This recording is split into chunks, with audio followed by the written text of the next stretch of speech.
오늘 우리가 같이 공부할 차례는 제4부의 두 번째 단원입니다. 이 책 전체로 보면 챕터로 15장 이렇게 되어 있고요. 각 부로 나누는 걸로 볼 때 이제 4부 신학 작업, 실제적인 신학 작업에서 두 번째 항목입니다. 첫 번째는 기도에 대해서 우리가 2주간에 걸쳐서 했습니다. 오늘 우리가 연구를 할 거예요. 연구, 그냥 말 그대로 스터디예요. 스터디, 공부하는 거, 연구하는 거, 그걸 뜻합니다. 그리고 다음 주에는 봉사, 신학 작업이 봉사라고 하네요. 그래도 어느 정도 감은 잡히죠. 봉사요. 그리고 마지막 4장, 네 번째 항목은 사랑이에요. 도대체 신학 작업하고 이 사랑이 어떻게 연관될까? 아직까지 감이 확실히 안 잡힐 수도 있고 잡힐 수도 있어요. 이게 우리가 이제 다음 두 번만, 오늘 빼고 두 번만 더 하면 다 끝나고, 그 다음 주에는 총 정리를 할 텐데 그때 한 번 더 말씀을 드리긴 하겠어요. 이게 각 4부로 나눠져 있습니다. 신학의 자리, 그리고 신학적 실존, 신학의 위험, 그리고 신학 작업 이렇게 되어 있어요. 이제 4부로 나누어서 그 안에 각각 4개 항목이 들어 있습니다. 근데 그 4개 항목이 앞에 있는 3개는 그냥 그 주제에 맞는 거고요. 뒤에 있는 네 번째 나오는 거는 그걸 다 엮어내는 거예요. 그러니까 예를 들자면 제 1부에서 신학의 자리에서 말씀, 증인, 그리고 공동체, 각각 3개 항목이 있었지 않습니까? 그리고 마지막에 영이라고 나와요. 성령. 성령이 신학의 자리는 아니고 앞에 있는 그런 것들을 가능하게 하는 근원적인 힘이다 하는 거예요. 그래서 지금 우리가 4부를 보더라도 앞에도 다 마찬가지입니다. 2부도 네 번째 항목은 믿음이었고요. 3부도 희망이었어요. 그런 것들이 그러니까 믿음, 희망, 사랑 이렇게 나가네요. 4부가 사랑이에요. 그러니까 4부로 꾸며져 있는데, 그러니까 제 1부에서는 성령, 2부에서는 믿음, 3부에서는 희망, 4부에서는 사랑. 이게 이제 초점입니다. 오늘 우리 두 번째 항목으로 연구를 보겠습니다. 제가 여러분들에게 새롭게 번역된 거를 프린트해서 왔습니다. 개신교 신학 입문이라고 해서 최근에 새롭게 번역돼서요. 먼저 있던 건 아주 오래전에 번역된 겁니다. 크리스찬 다이제스트에서 나온 거고, 요거는 복 있는 사람이라고 하는 그 출판사에서 독일어를 전공한 사람이 번역을 한 것 같아요. 번역이 잘 되는지 안 되는지는 제가 아직까지 딱 집어서 이야기하기도 힘듭니다. 그래도 지난번에 거보다는 여러 가지 이 활자, 이것도 읽기도 좋고요. 최소한도 좀 말이 되는 방식으로 되어 있어서 그래도 괜찮다고 생각이 됩니다. 그래서 한번 이번 2장 연구 이 부분은 새롭게 번역된 걸로 한번 읽어보겠습니다. 오늘부터는 3번에 걸쳐서 하루에 한 장을 다 해요. 그러니까 속도가 좀 빨리 가야 됩니다. 그걸 감안하시고 설명을 제가 중간에 조금 덜 하면서 핵심적인 것만 하면서 지나가도록 하겠습니다. 또 시간 봐서 텍스트 이 자체를 제가 뛰어넘을 수도 있습니다. 그냥 전체적인 걸로 일단 그거 윤곽을 좀 말씀드리고 읽는 게 낫겠네요. 실제 이제 신학교 가게 되면 공부하게 될 어떤 것들을 지금 설명하는 거예요. 이게 신학 공부를 할 때 신학생들이 하게 될 어떤 그 분과를 설명하는 겁니다. 보통 이래요. 크게 보면 신학이 4개 분과로 되어 있어요. 하나는 성서를 연구하는 성서신학이라고 그래요. 성서신학 해야죠. 성서가 근본이니까요. 바르트도 이제 그 얘기하고 있습니다. 연구에서 실질적으로 뭐냐 할 때 첫 번째가 성경을 공부해요. 그 다음에 뭐가 필요할까요? 그냥 상식적으로 한번 생각해 보세요.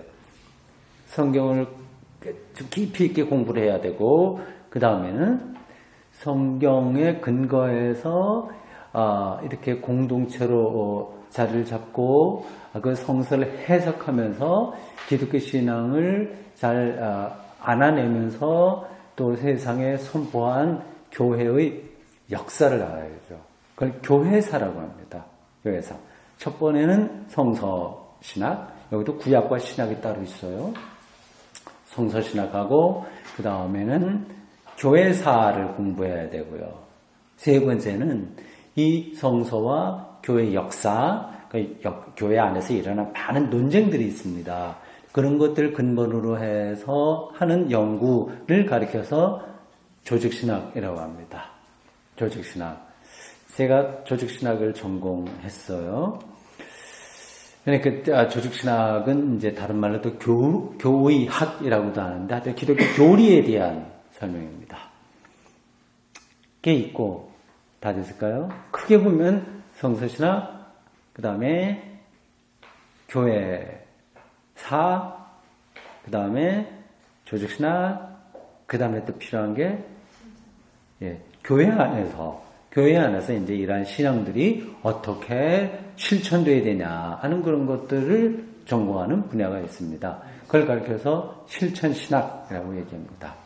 이 네 가지예요. 신학교에서 하는 모든 커리큘럼은 다 이 안에 들어와 있어요. 근데 그걸 또 세분화하면 여러 가지로 많이 있는데 크게 뭉뚱그려서는 이 네 가지. 성서신학, 교회사, 조직신학, 실천신학이다. 그걸 지금 바르트가 여기서 설명하고 있습니다. 네, 텍스트 보겠습니다. 지금 제가 설명한 걸 머릿속에 넣어두시고 따라가 보겠습니다. 기도 안에서 혹은 기도로 수행되는 신학 작업은 앞장에서 공부한 거예요. 아래에서 위로 수직적으로 진행하는 인간의 내적 영의 운동이다. 그러나 연구하는 이 제목 그대로예요. 스튜디움, 독일어로 스튜디움, 스타디예요. 이거는 신학 작업, 연구하는 신학 작업은 외적이고 수평적으로 진행되며 인간의 정신 혹은 영 그리고 영혼과 몸의 운동이다. 예, 앞에서 본 거는 이제 수직적인 거, 지금 하려고 하는 건 수평적인 거예요. 신학 작업은 오직 양쪽 구성 요소에 분리될 수 없는 통일성 안에서만 수행될 수 있다. 이 두 개가 아주 긴장되어 있고 결합되어 있어요. 그러니까 연구 없는 기도는 공허하다. 그러니까 신학 공부 안 하고 기도만 하면 이건 공허한 거예요.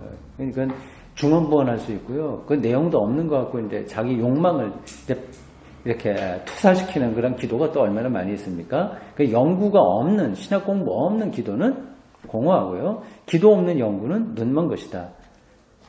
바르트가 참 멋지게 표현하죠. 이런 것들은 여러분들이 다 이렇게 외워두면 좋습니다. 그러면 이제 여러분들이 어느 때 이런 공부 중에서 외우는 게 중요한데 외우는 게 이제 어느 때가 되면 완전히 소화돼 갖고 자기 안에서 나오는 때가 되어야 됩니다. 우리는 이제 신학 작업을 연구라고 이해할 수 있다.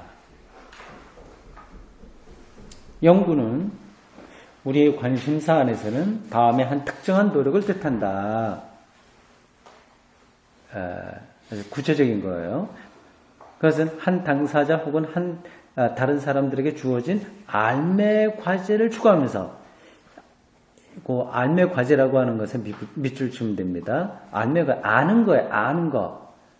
독일어로 비센 이렇게 되겠죠. 비센 영어로 know 아는 거예요.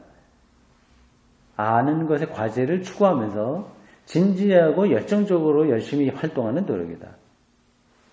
그렇게 연구하는 사람은 자신의 고유한 추진력과 충동에 의해서 움직이며 자유로운 성향과 욕망을 가지고 그 알매 과제, 여기 다시 나오죠. 알매 과제 밑줄 치세요. 알매 과제에 대답을 얻으려는 시도에 수고스러운 작업을 통해서 참여한다. 이제 누가 연구자인지 아닌지, 특별히 신학의 연구자인지 아닌지의 과제가 생긴다. 연구자와 다른 사람들에게는 성서가 증거하는, 그리고 선포되는 하나님의 사역과 말씀이 제시되며 그에게는 복음을 통한 한 특정한 알매 과제가 제시된다. 이건 이제 복음을 통한 이렇게 되어 있죠. 이게 개신교 신학 혹은 복음주 신학의 특징을 얘기하고 있으니까 유대교 뭐 이런 거하고는 좀 다른 거예요. 그러니까 복음을 통한 특정한 알매 과제. 그러니까 율법하고는 좀 다른 차원 얘기합니다. 그거도 그냥 설명이 많이 필요한데 그냥 지나가겠습니다. 네, 밑줄 쳐놓으세요. 복음을 통한 한 특정한 알매 과제. 그 알매 과제가 반복되고 있어요. 이 단어가. 그에게 제시되지 않았다면 혹은 그가 그 과제를 다른 사람들의 과제, 예를 들어서 철학자, 역사가, 심리학자의 것과 혼동하거나 호환한다면 그럼 어떻게 연구자이기는 하지만 신앙의 연구자는 될 수 없다. 그래서 제가 이제 교회 안에서 뭐 상담 목회 이런 거 별로 중요하지 않다 말씀드리는 게 그게 의미 없다고 하는 것이 아니라 그런 것들은 이제 심리학이니까 그냥 다른 부분인 거예요. 그건 다른 연구고 교회는 신학을 해야 되니까 하나님에 대한 학문이니까 이건 복음을 통한 알매 과제 속으로 들어가야 되는 거거든요. 이건 아주 고유한 인식에게 어떤 특징이 있는 거예요. 또한 그가 연구자가 아니라면 즉 위에 열거했던 특징적인 내용, 내적 동인들을 가지고 저 과제로 향하지 않는다면 특징적인 내적 동인, 이게 복음을 통한 특정한 알매 과제를 뜻하는 겁니다. 그렇게 하지 않으면 이때도 그는 신학자는 아니다. 게으른 연구자는 신학자로 전혀 연구자일 수 없다. 계속해서 유익하게 고려될 수 있는 두 가지 초보적 문제를 먼저 제시해 보겠다. 첫째, 신학적 연구 그리고 저 내적 동의는 참 이런 게 우리 안에서 나와야 되겠죠. 내적 동의는 인생이 거쳐가는 여러 단계 중 어떤 특정 단계에서의 일거리가 아니다. 신학 연구의 형식은 세월의 흐름에 따라서 조용히 바뀔 수 있고 바뀌어야 된다. 진보돼야 되죠. 좀 나아져야죠. 그러나 우리는 죽을 때까지 신학자여야 된다. 그것도 밑줄 쳐야 되는 겁니다. 신학교 다닐 때 잠깐 신학 공부하고 마는 게 아니라 죽을 때까지 신학을 해야 되는 거예요. 이건 뭐 일반 신자들에게도 마찬가지입니다. 수행이에요. 수행은 끝이 있는 게 아닙니다. 수행은 뭐예요? 길을 가는 거거든요. 여기가 이제 다 됐다 왔다 그러면 이제 수행자가 아닙니다. 그러니까 복음을 통한 특정한 알매 과제라고 하는 것이 끝나는 문제가 아닌 거예요. 그러니까 이게 얼마나 우리가 할 만한 일입니까? 지루한 게 없는 거예요. 끝이 없으니까. 그렇게 내적 동인, 내적 그런 게 이제 우러나오게 되고, 숨이 끊어질 때까지 우리가 이 길을 갈 수 있다면, 우리는 여기 전념할 수 있는 거죠. 다른 그 무엇보다도 이게 중요한 겁니다. 그러니까 목사 되기 위해서, 라이선스 따기 위해서, 신자들을 뭐 가르치기 위해서 신학 공부하는 게 아니라, 자기 영성의 문제예요. 수행의 문제예요. 죽을 때까지 신학자다. 저도 신학을 공부한 사람이 참 다행이다 생각을 하고요. 죽을 때까지 이 길을 좀 가봐야 되겠다는 생각을 하는데 여기 바르트가 이렇게 또 옆에서 위로를 해주고 있는 것 같습니다. 노년의 슐라이어마커도 철학자이면서 신학자예요. 자신이 여전히 신학자라고 하는데 동의했다. 그렇지 않은 사람은 그러니까 늘 자기가 신학자라고 하는 거를 생각하지 않는 사람은 아니 이제 끝났다 이렇게 생각하는 사람은 과거에도 신학자가 아닌 거다. 요게 하나고요. 참 재밌어요. 참 바르트가 정말 그 신학자인데도 재밌게 표현해요. 다른 한편으로 우리는 목사라는 직업을 위한 시험 준비로 신학을 공부해서는 안 되며 또 대학 교수의 진로를 내다보며 대학 교수 되려고 학위를 취득하려고 신학 공부를 해서도 안 된다. 시험 친다는 것은 양쪽 측면에서 바르게 이해한다면 시험은 뭐냐. 노년의 신학 연구자들이 선배들이죠. 젊은 연구자들과 어떤 공통적인 주제에 대해 화기애애하게 대화하는 것이다. 대화하는 것. 뭐, 여러분, 저도 이제 이런 관계죠. 제가 뭐 목사지만 또 교회에서는 선생이니까, 성경 선생으로서, 그러니까 제가, 먼저 좀 공부한 사람으로서 여러분과 이제 이걸 대화하는 거죠. 이 대화는, 노년의 연구자들이 이 문제에 관해 지금까지 어떻게 노력해왔고, 어떤 점에서 앞으로도 계속 연구할 것인지를 젊은 연구자들에게 제시하고, 또 기회를 제공한다는 의미를 갖는다. 노년의 신학자라고 해서 대단한 게 아니라는 뜻입니다. 다 간 게 아니야. 끝난 게 아니야. 목사라고 해서 뭐 아는 게 별로 없는 거예요. 그냥 자기가 알고 있는 걸 대화하는 겁니다. 그러므로 최고 점수로 획득한 박사 학위 이런 것들의 참된 가치는 그가 어느 정도 배움의 자세를 가졌고 최소한도의 그걸 가졌고 또 그 자세를 계속해서 증명해 줄 것인가에 달려있다. 그때 비로소 그는 가르치는 자의 자격을 예시하는 셈입니다. 신학을 연구하는 사람은 그런 자세를 갖는다. 처음부터 말씀드렸지만 신학이라고 하는 단어를 신앙으로 바꿔도 돼요. 그러니까 신앙생활하는 사람은 그런 자세를 갖는 거예요. 왜냐하면 그가 부르심을 받은 봉사의 맥락에서 볼 때 봉사는 다음 주에 나오는 건데 다른 목적들을 제외하더라도 신학을 공부한다고 하는 것 자체가 그 자체가 신학 공부 자체가 필수적이고 선하고 아름답기 때문이다. 세 가지 형용사로 표현되어 있어요. 필수적이고 선하고 아름답기 때문이다. 예, 이것도 설명하려면 시간이 많이 필요합니다. 이런 신학자들이 쓰는 단어들, 그 문장들은 허투루 되는 게 없어요. 여기에 이게 세 가지가 다 각각 나름대로 의미가 있어요. 근데 우리들은 이제 처음 이런 강독을 하니까 그런 것들을 다 따라가지 못해도 괜찮습니다. 신학 자체가 다만 열심 있는 연구자로서 신학과 관계하도록 그렇게 그를 사로잡는다. 기쁨의 학문, 놀라움의 학문이다. 그런 얘기죠. 그 다음 신학 연구는 학생들과 선생들의 직접적인 혹은 문서적인 만남이며 의미 있는 함께함이다. 만남, 함께함. 예, 함께함은 쭈잡는 자인 이렇게 되어 있네요. 함께 뭐 거의 함께 있다. 예. 함께 존재한다. 뜻입니다. 학생들의 선생님들에게는 자신의 선생님이 있을 것이며 그 선생님도 학생이었을 때 선생님이 있었을 것이다. 그러니까 거슬러 올라가면 저 특정한 선생님들이 있다. 꼭대기에. 그들은 이스라엘의 역사를 목적으로 인도하는 예수 그리스도의 역사에 대한 직접적인 증인들 학생이다. 누구죠? 사도들이죠. 그들은 예수를 직접 본 사람들이니까요. 신학 연구는 하나님의 사역과 말씀에 대한 더 직접적인 증인들의 학교에 속해 가르치고 배우는 행동의 포괄적인 연합체에 적극적으로 참여한다. 그 증인들은 가르치고 배우는 자들 모두를 그리고 가르치고 배우는 자들 모두는 그 증인들을 과거에도 대면했고 지금도 대면한다. 그러므로 오늘 여기서 우리가 강의, 세미나, 강독 혹은 지금 우리가 하는 게 강독이에요. 이건 세미나는 아니고요. 제가 읽고 설명하는 거니까요. 강의에는 여러 가지 방법이 있습니다. 혹은 책을 주고받는 수업은 다만 2차적이고 잠정적인 것을 지나지 않는다. 그렇죠. 직접적인 것은 사도에게 있는 거니까요. 신학 연구는 저 학교 안에 들어가는 것이다. 사도들의 그 울타리 안으로 들어가는 거다.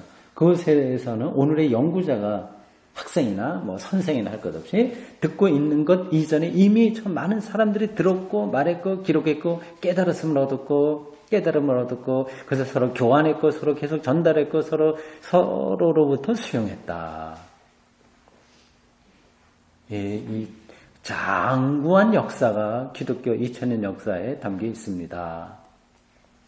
우리는 거기서 한 순간에 여기에 이제 들어가 참여하고 있는 거죠. 근데 다행스럽게 어쨌든 우리는 이런 그냥 종교적 감정, 교회의 형태 이런 데 머물지 않고 이렇게 신학에 우리가 참여한다는 것에 대해서 자부심을 느끼게 됩니다. 기독교 신앙은 다 이런 것에 뿌리를 두고 됐어요. 모든 기독교 교리는 이러한 신학 공부에 의해서 이제 뼈대가 잡혔고요. 종교개혁도 그런 개혁, 혁명, 이건 다 학자들, 그러니까 그 연구에 의해서 되는 겁니다. 그냥 하나님으로부터 직접 계시하는 게 아니에요. 마틴 루터가 얼마나 공부를 많이 했어요.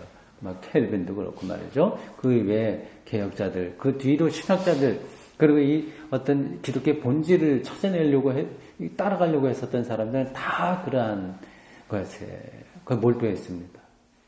우리는 아주 전문적인 신학자가 될 수는 없지만, 신학이 어떤 걸 얘기하려고 하는지를 말할 때 들을 준비, 그 정도만 해도 됩니다. 신학 연구는 최종적, 결정적으로 성서 증거 안에 있는 것들 전부의 원천과 규범으로 인도되는 것이다. 결국 글로 가는 거죠. 가르치고 배웠던 그들 모두는 성서를 자신의 시대에 맞게 각각 자신의 방법으로 자신의 한계 안에서 이해하고 해석하려고 시도했다.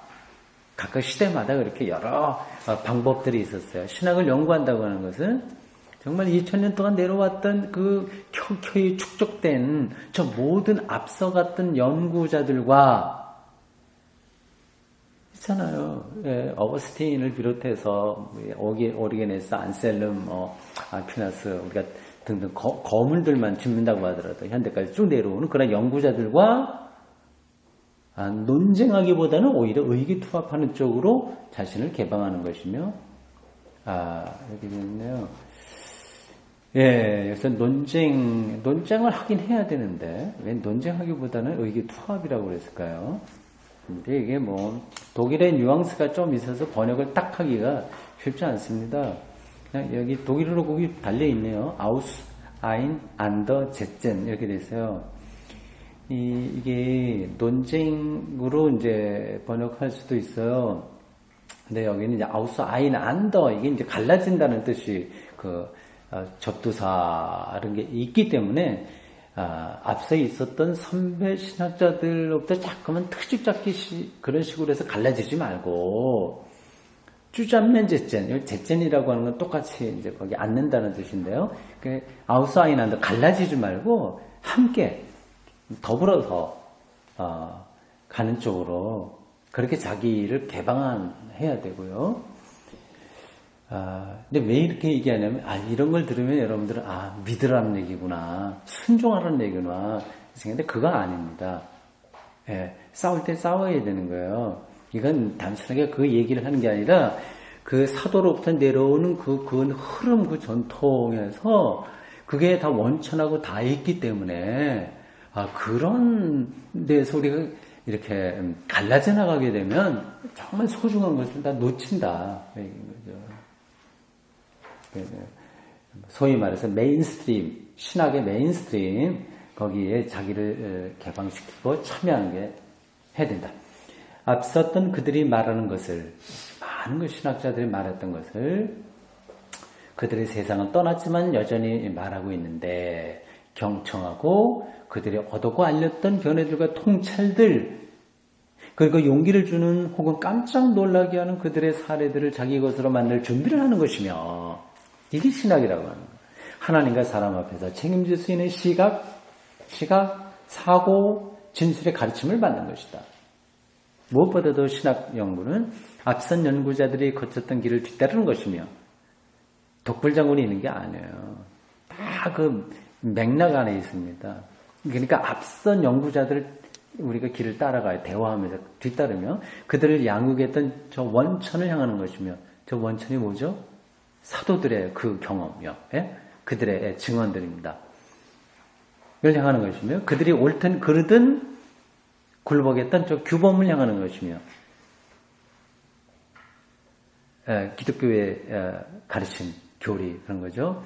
즉 그들의 원천적 증거를 오늘 인지하는 것이다. 그러니까 예수가 온전한 하나님이고 온전한 인간이라고 하는 이러한 저들의 자각, 인식, 그런 것들을 오늘 이해하는 거죠. 그 증거의 학생이 되었기 때문에, 또는 그들은 또한 선생이 되었으며, 학생이었다 선생되고, 또 그 학생이 또 선생되고, 그런 역사가 2000년 동안 내려온 거예요. 그 증거가 그들 각자에게 주어졌을 때 그것은 그들을 따랐고, 그것을 따랐고, 그거가 자신을 합주시켰다. 참 2000년 동안 신학의 그 흐름이 어떻게 왔는지를 그 생각해 보면 참 놀랍습니다. 자신의 인생, 자기 운명을 다 거기에 쏟으면서 공부하고 기독교 전승을 지켰던 정말 많은 사람들이 있었어요. 그런 것이 축적되면서 기독교의 영성이 지금 이렇게 풍성해졌습니다. 이제 신학 연구는 중심적 대화와 부차적 대화로 나뉜다. 두 가지요. 중심적 대화와 부차적 대화. 기본적으로는 대화인데 이걸 좀 두 가지로 구분해서 설명합니다.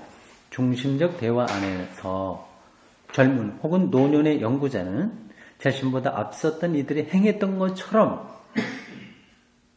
구약 예언자들과 신약의 사도들이 세상과 현재 공동체와 공동체 한 지체인 자기 자신에게 말하고자 했던 것을 직접적으로 질문한다.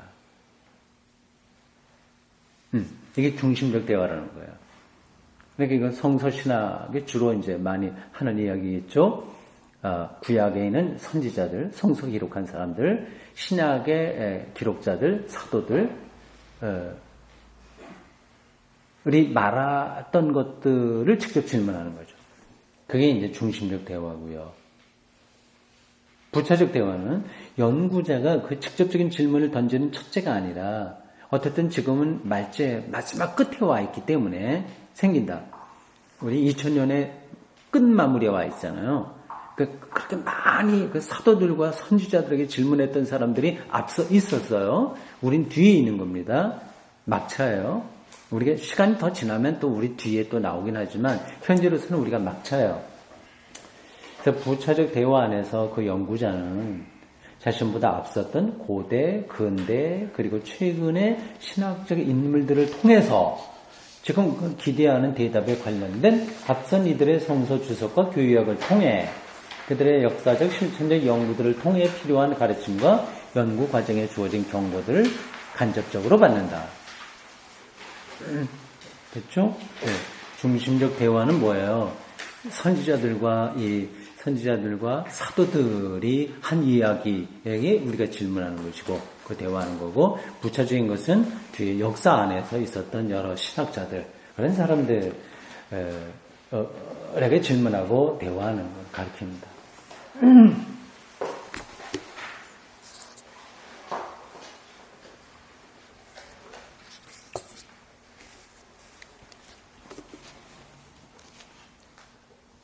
여기서 누가 부차적 대화를 중심적 대화라고 여긴다면 무슨 뜻인지 알겠죠?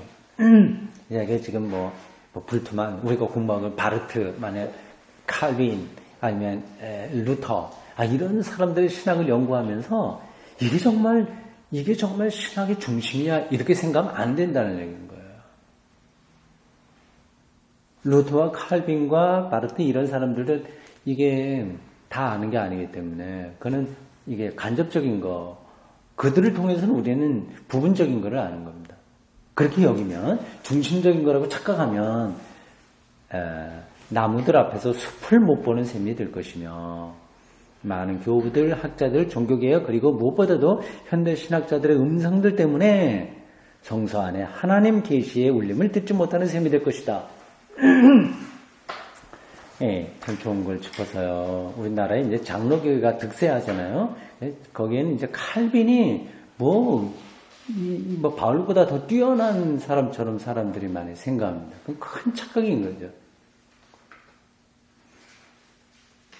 다른 한편, 어느 누구도 스스로 중심적 대화를 이끌 수 있고, 그래서 교부들과 형제들과의 부차적 대화는 불필요하다고 여길 정도로 자신이 재능이 있고 영리하고 현명하다고 자처해서는 또 안 된다. 자기가 직접 성서 읽고 사도들에게서 그 많은 걸 배웠기 때문에 2000년 동안 있었던 학자들, 시시에 관심을 기울이지 않으면 이것도 잘난 척하는 건 안 된다. 그죠?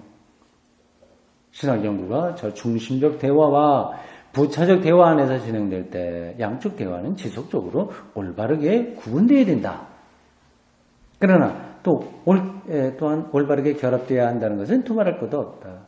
여기에는 깨어있고 날카로운 주의력과 아주 예민한 지성이 필요하죠. 그 조심성이 요청되는데 이 주의력과 조심성은 어느 정도 얻고 그것과 함께 작업하려고 할 때 인생은 너무나 짧게 느껴질 것이다. 이게 또 무슨 뜻인가요?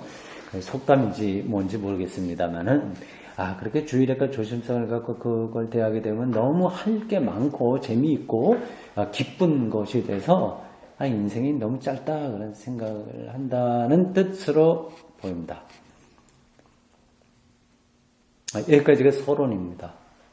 여기까지만 해도 사실은 이 사람이 얘기하려고 하는 핵심은 전달한 거예요. 나머지는 제가 앞에 강독하기 전에 말한 네 가지 신학의 네 가지 분과를 설명한 겁니다. 머릿속에 다시 정리되셨죠? 성서, 신학, 두 번째 교회, 역사, 교회사, 세 번째 조직신학, 네 번째 실천신학 이겁니다.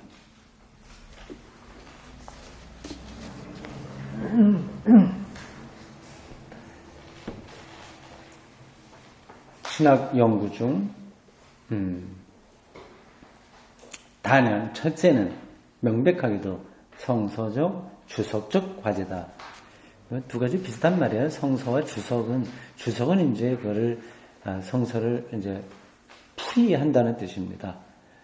그러나 그것은 방금 우리가 신학 안에서 수용되어야 한다고 말했던 중심적 대화와 두말할 필요도 없이 일치하지는 않는다. 일치하는 것으로 우리가 느낄 수 있는데 성서 선지자들과 사도들의 그린 성서를 공부하는데 왜 이게 일치하지 않는다고 그럴까요? 그 다음 보세요. 왜냐하면 성서적 메시지의 인지, 이해, 주장은 신학 작업의 부차적 전제일 뿐만 아니라 연구 작업 전체의 근본 과제이기 때문이다.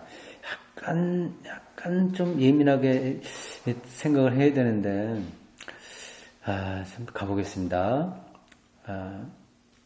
성경을 문자적으로 그냥 그걸 뒤있다 이제 읽고 외우고 그렇게 해서 되는 게 아니라는 뜻입니다.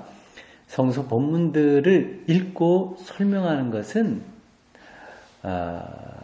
중심적 대화와 구분되는, 이 중심적 대화는 그 메시지의 핵심을 얘기하는 거예요.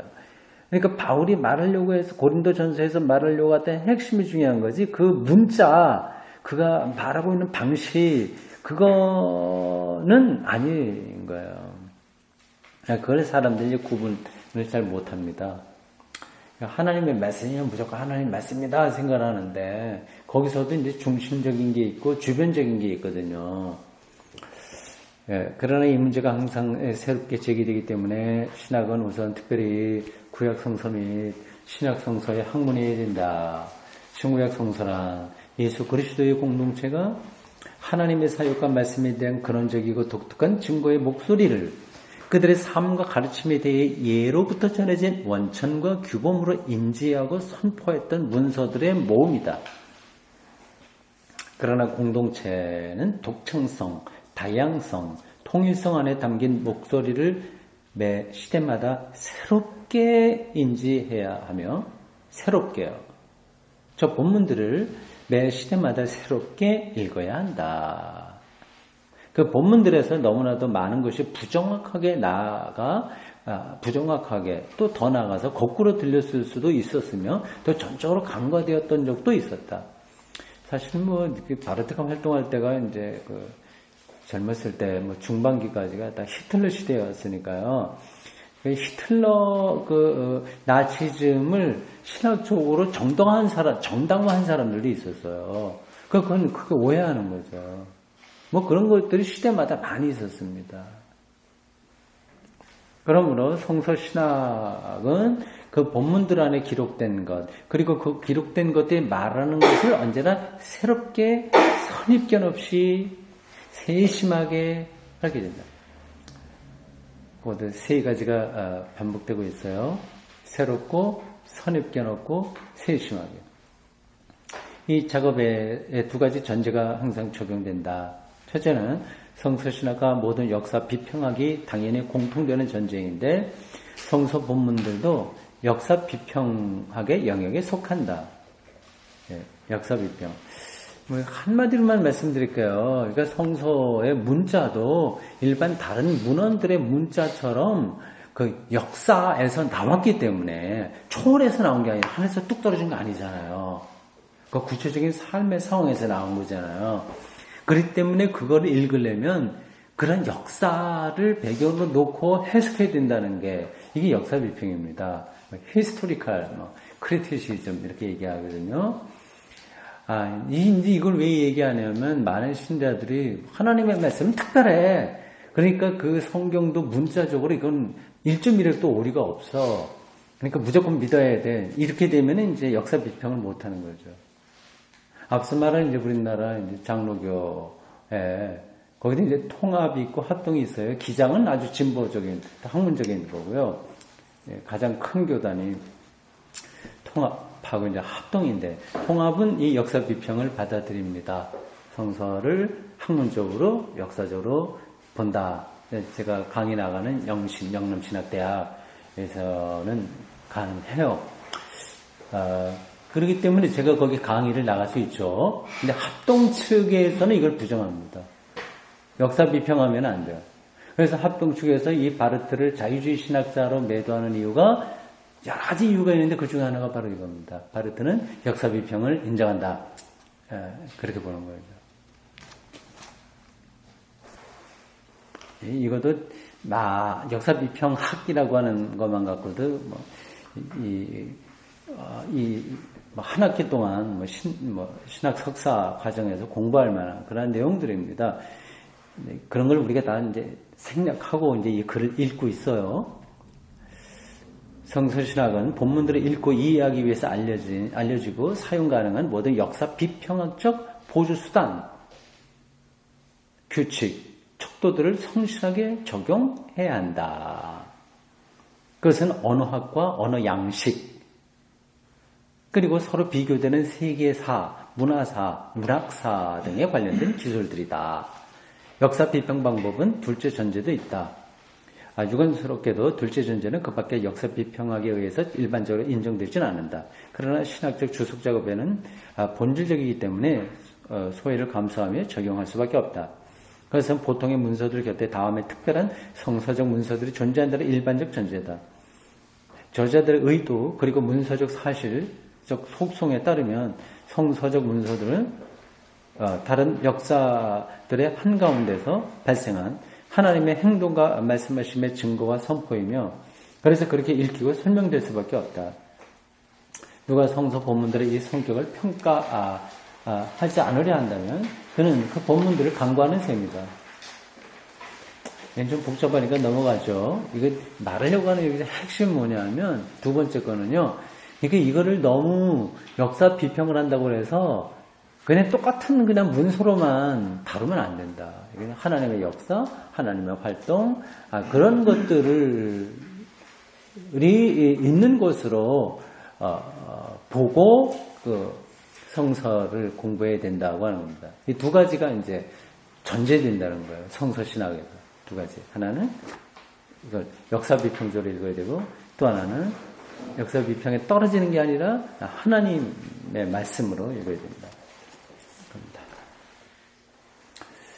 그 다음 좀 넘어갑시다.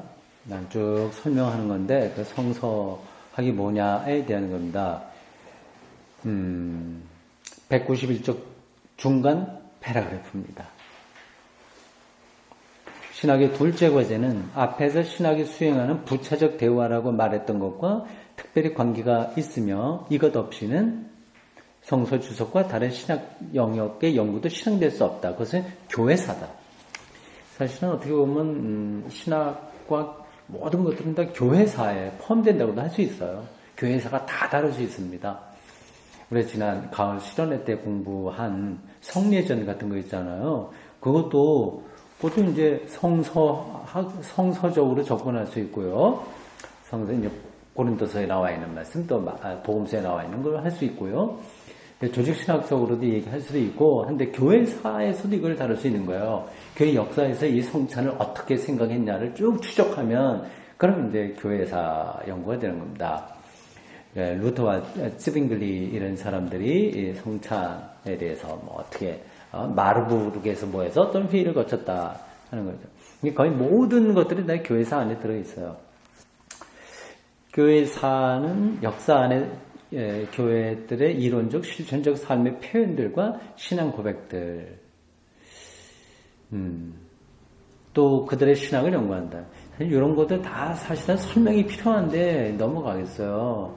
이 교회들의 이론적, 실천적 삶의 표현들과 신앙 고백들, 이게 뭐냐?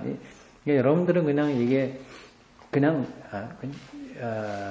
정확하게 들어오진 않을 겁니다. 뭐 그런 게 있는가 보다 생각을 하겠죠. 우리가 시간이 많다면 뭐 이런 거 하나하나 다 짚어야 되는데 지나가도 됩니다. 그리고 또 예언자들과 사도들의 시대들로부터 공동체적 삶의 근본 요소였던 그리스도교적 인식을 간직한 역사의 길을 연구한다. 의심의 여지 없이 그 역사 전체는 세속사이고 세계사다. 그리고 그래서 그것들과 동일한 방식으로 연구될 수 있다. 예, 그런 점으로 쭉 그렇게 교회사에 대한 이야기가 되고 있습니다. 그다음 넘어가죠. 예. 그 다음 193쪽. 세 번째 분과입니다. 조직신학입니다. 때에 따라서는 교의학이라고도 부릅니다. 신학의 주요 과목 중 셋째는 소위 조직신학이다. 한마디만 붙인다면 조직신학이라고 하는데 미국하고 독일하고도 좀 분류하는 게 좀 달라요. 조직신학 안에 이제 교의학, 도그마틱이 있고 윤리학이 있고 독일 쪽에서는 보통 그렇게 하는데 미국 쪽으로 가면 이제 윤리 신학을 따로 이렇게 좀 하는 경향이 많이 있습니다. 어쨌든 다 뭉뚱그려서 조직신학입니다. 조직신학은 이 분야의 주제인 교의학과 윤리학을 연구할 때, 이거 바로 나오네요. 교의학과 윤리학. 교의학은 이게 창조가 뭐냐? 창조, 종말, 칭의, 교회, 인간, 죄, 뭐 구원, 뭐 이런 등등의 주제들을 다루는 거예요. 윤리학은 그런 근거를 놓고 인간 삶의 가치, 기독교인의 가치인의 삶이 뭐냐, 이런 것들을 다루는 겁니다. 이럴 때 어떤 경우에도 특정한 개념을 기초로 전개되는 체계를 건립하거나 선포하려고 해서는 안 된다.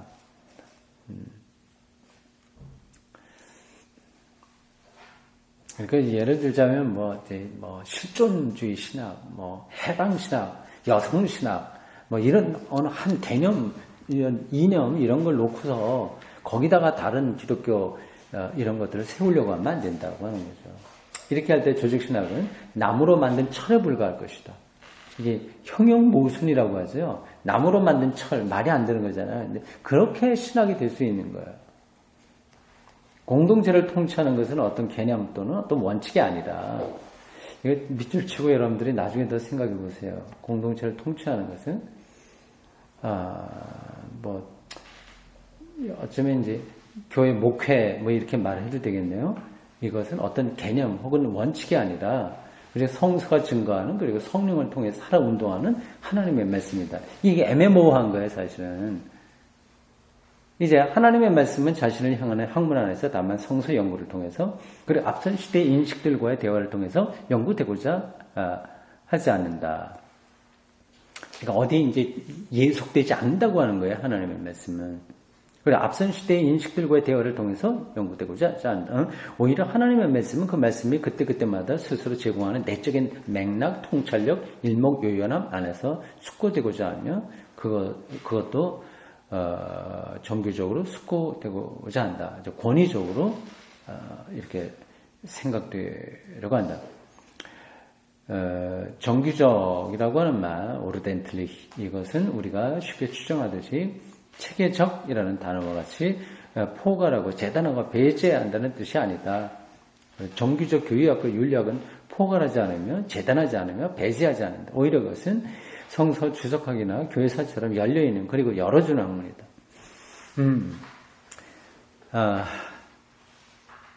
소화가 잘 안 되죠?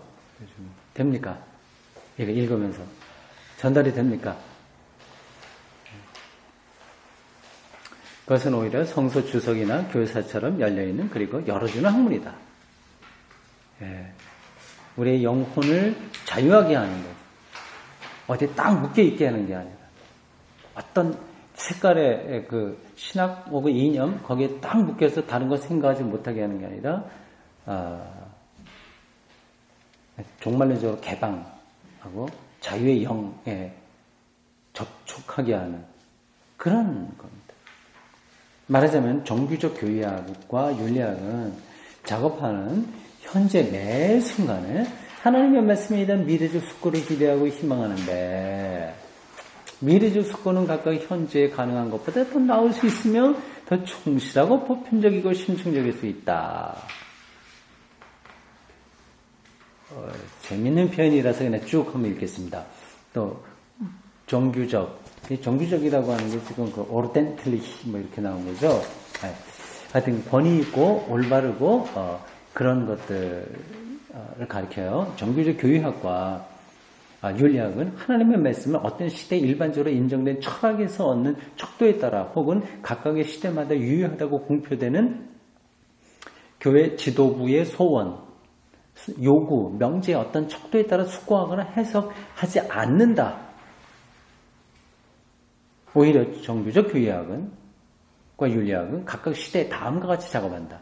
그것은 하나님의 말씀을 숙고하면서 그 말씀 자체가 처방하는 질서, 형식, 기술, 목적성 등을 굳게 붙들며 바로 이 질서를 자신의 시대 내지는 그 시대의 공동체의 인식의 길에 제시하고 적용한다. 정규적 교의학과 윤리학은 자유롭게 사고하며 공동체에게도 하나님의 말씀을 통해 각각 주어지는 자유 안에서 마찬가지로 자유롭게 사고하고 진술하라고 요청한다.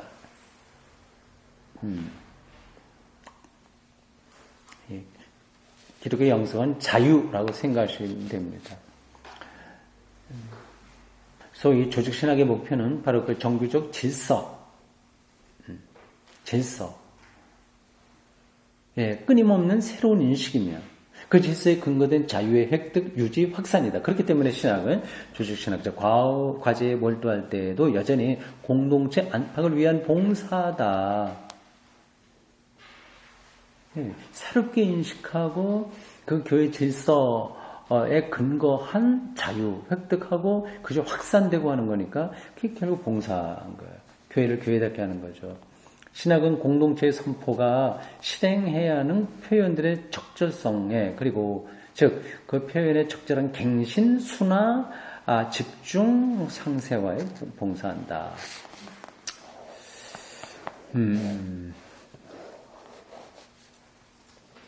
그 마지막 문장 보세요. 이렇게 신앙을 표현해야 되잖아. 그것도 설교도 이런 표현 중에 하나예요. 예수 그리스도가 오신다, 강림하신다고 하는 그런 걸 표현해야 되잖아요. 근데 표현의 적절한 갱신, 그거를 오신다, 그걸 이제 구구단 외우듯이만 외운 게 아니라 그것에 대한 새롭게 그거를 표현하는 뭐가 필요한 거죠. 그리고 그거를 아주 강압적인 게 아니라 순화적인 거로 하고 그리고 거기에 집중하게 하고 그걸 아주 상세하게 하는 그런 일에 신학이 봉사한다. 그래서 제가 뭐 신자들에게 설교하거나 뭐 공부하고 이런 과정을 통해서 이런 쪽에 제가 좀 봉사를 하는 게 아닌가 또 그런 기대고요. 그런 기대가 있는 거고요. 하여튼 그렇습니다. 마지막 네 번째입니다.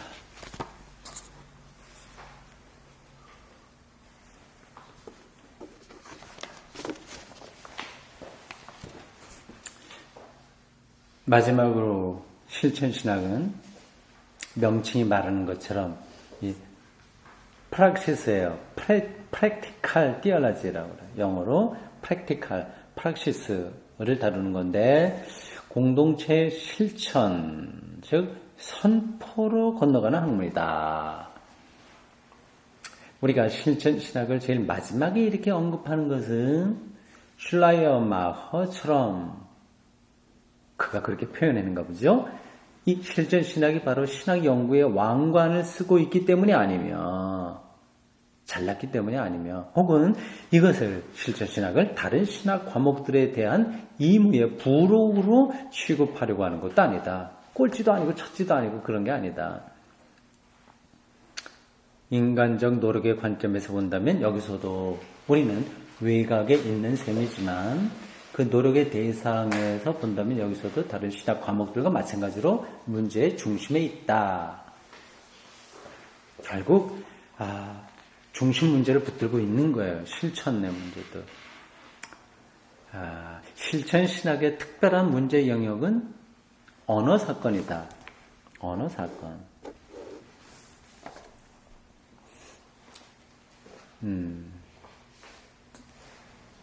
오늘날 사람들은 이 단어를 폭탄 퍼붓듯이 쏟아내면서 대단히 부적절하게도 그것이 주석과 때로는 교육학의 근본 문제라고 주장하곤 한다. 이게 그 당시 신학의 어떤 배경을 여러분들 조금 아셔야 되긴 한데 설명하지 않고 넘어갈게요. 그냥 한마디로만 한다면 당시 이제 해석학 이런 게 굉장히 중요한 신학 주제로 나와서요. 뭐 에벨링이나 에른스트 훅스 같은 사람들이 한 용어예요. 언어 사건, 해석은 언어 사건이다. 철학적인 의미를 담고 있는데 바르트는 약간 그걸 비판하는 뜻으로 지금 이야기하고 있습니다. 따라가 보겠어요. 그러나 이곳 즉 실천신학 안에서 언어 사건은 자기 자리를 찾는다. 여기서 질문은 다음과 같다. 언어 사건? 언어가 사건이 된다는 거예요. 그냥 이렇게 문자로 떨어지는 게 아니라 그게 사건, 어떤 힘을 갖는 어떤 사건이 되는 거죠. 단순한 사건이 아니라 의미가 있고 그리고 본질을 드러내는 어떤 사건이라고 하는 겁니다. 그러나 이것 실제 신학 안에서 언어 사건은 자기 자리를 찾는다. 다음과 같은 여기서 질문 다음과 같다. 성서와 교회사 안에서 증거되어 알게 된 그리고 현재의 자기 제시 안에서 숙고되고 있는 하나님 말씀에 대해 어떻게 인간의 말이 공동체 안에서 그리고 공동체를 통해서 공동체 주위의 세상에 봉사할 수 있는가?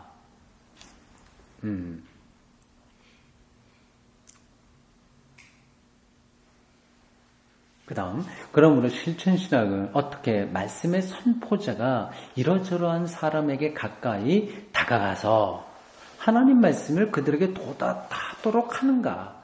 이 성경은 사람이 쓴 거기 때문에 사람 말이에요. 목사의 설교도 이것도 목사의 말이에요. 인간 말이에요. 그런데 어떻게 그게 이제 하나님의 그걸 통해 사람의 말을 통해서 그들이 하나님의 말씀을 듣게 할 수 있는가 하는 거가 이제 핵심 질문이 문제인 겁니다.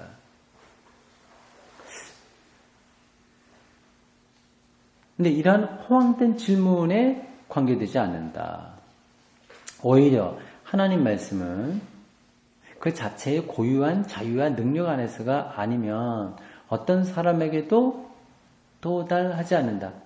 그러니까 목사가 기술적으로 설교 잘해갖고 하나님의 말씀을 그가 이해할 수 있도록 하는 거 너무 거기에 빠져 있는데 사람들은 그래서 기술적으로 막 거기에 매달리고 있는데 이건 고유한 하나님의 능력 안에서만 가능하다는 거예요. 그래서 사람의 말하는 게 무의미하다고 하는 뜻은 아닙니다. 보겠습니다. 그러므로 질문은 다음과 같다.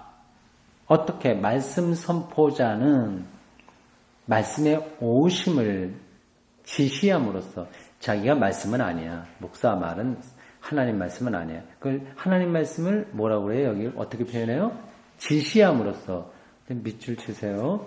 지시하는 거예요. 손가락질을 하는 거지 자기가 진리를 가지고 있는 게 아니거든요.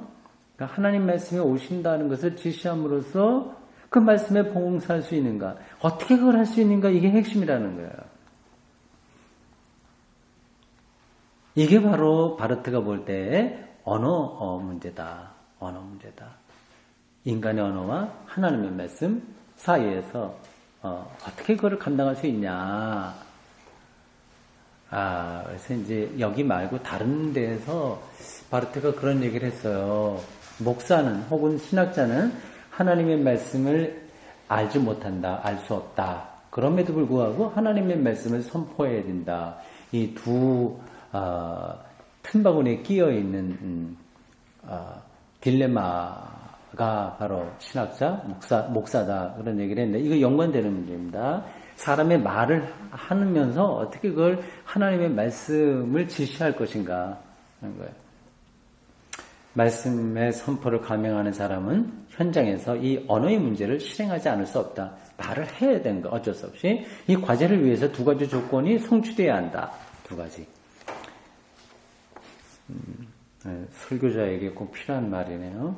이 말씀 선포는 한편으로 인간에 대한 하나님의 말씀을 지시하기 위해서 권위적 발언을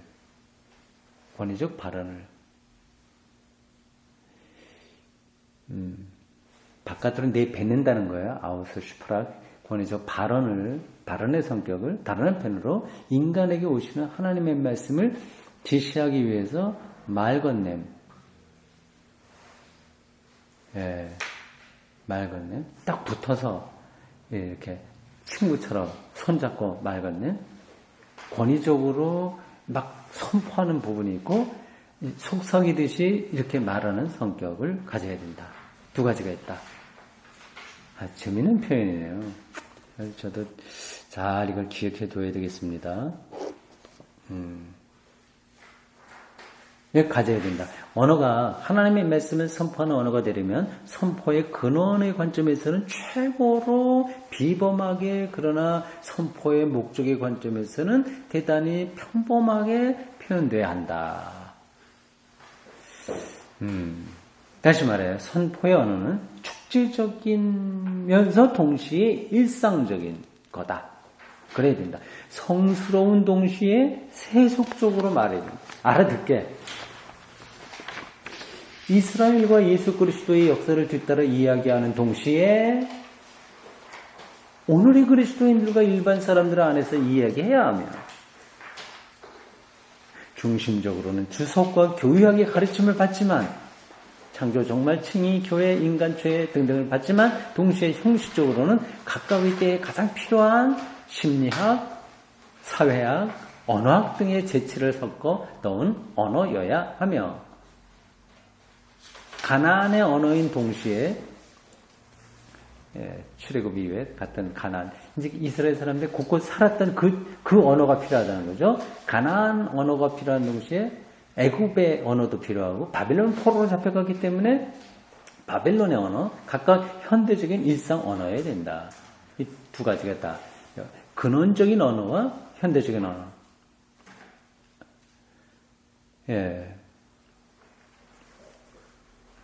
오늘 한국교회는 제가 보기에는 이게 한쪽으로 치우쳤어요. 현대 심리학에만 떨어진 사람들이 있고, 또 한편으로는 너무 이제 옛날 성서를 오늘 현대적인 시각으로 보지 못해서 거기 그냥 단순히 교리에만 떨어지는 경우도 있습니다. 이 두 가지를 다 붙들어야 되는 게 쉽지 않습니다. 그 언어는 언제나 하나님으로부터 출발해서 인간 안으로 진입하는 말씀을 직시해야 하기 때문에 전자로부터 후자에 이르는 낙차 큰 경사 안에서 말해주며 그 순서는 역전될 수 없다. 멋진 표현이네요. 낙차 큰 경사. 그러니까 그 근원, 그 창조의 하나님의 그 신비, 그리고 예수 그리스도에 이르는 성육신 등등 거기로부터 오늘 맨날 장사에서 밥 벌어먹고 사는 이 일상에는 낙차가 큰 경사가 있어서 이 언어를 우리가 어떻게 이렇게 그 흐름을 잘 할 수 있냐 하는 거죠. 거꾸로 가면 안 된다고 얘기하네요. 그러나 후자 없는 전자는 없고, 후자는 뭐예요? 일상의 시장 바닥의 언어, 이거 없이는 고급의 성스러운 언어는 없고, 마찬가지로 전자 없는 후자도 없다. 언제나 하나님 그리고 인간이다. 둘, 하나님과 인간.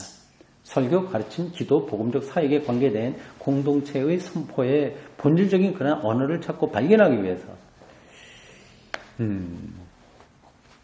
그리고 배우고 연습하기 위해서 우리는 실천신학을 아주 평생 동안 연구한다.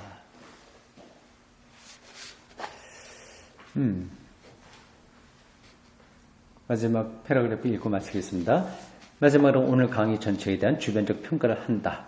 신학 연구에서 한편으로는 좌파든 우파든 너무 즐거워하는 소박한 심정의 사람들은 이 모든 문제들이 자신들이 생각했던 것보다 약간 더 복잡하다고 하는 것을, 그리고 한편으로는 너무 신학을 우울하고 세심한 지성적 심정으로 생각하는 사람들은 이 모든 것들이 자신들이 잔뜩 찌푸린 인상으로 만나려고 했던 것보다 훨씬 더 단순함을 발견한 것인데, 그것은 당연하고 마땅한 일이다. 요 마지막 패러그래프는 뭐 신앙만이 아니라 우리 삶에서도 마찬가지인 것 같아요. 너무 이제 비관에 떨어진 사람과 이제 너무 이제 낙관에 떨어진 사람들, 그 시각을 좀 잘 보라, 그렇게 볼 수 있습니다. 여러분들, 저는 재밌게 읽었는데 여러분들은 어떻게 들었는지 모르겠습니다. 네.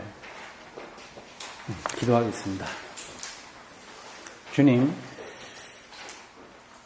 2014년, 이렇게 저희들이 2014년이라고 하는 말로 발설하지만, 이건 또 순식간에 이 시간의 저 먼 지평선으로 사라질 순간들인데, 2014년 11월 26일, 우리 대림절을 앞둔 수요일 저녁, 저희들이 신앙의 선비였던 바르티의 글을 통해서 신학, 그리고 신앙, 영성, 그리고 우리 모든 삶의 과정에 가르침이 되는 것들을 전해 들었습니다.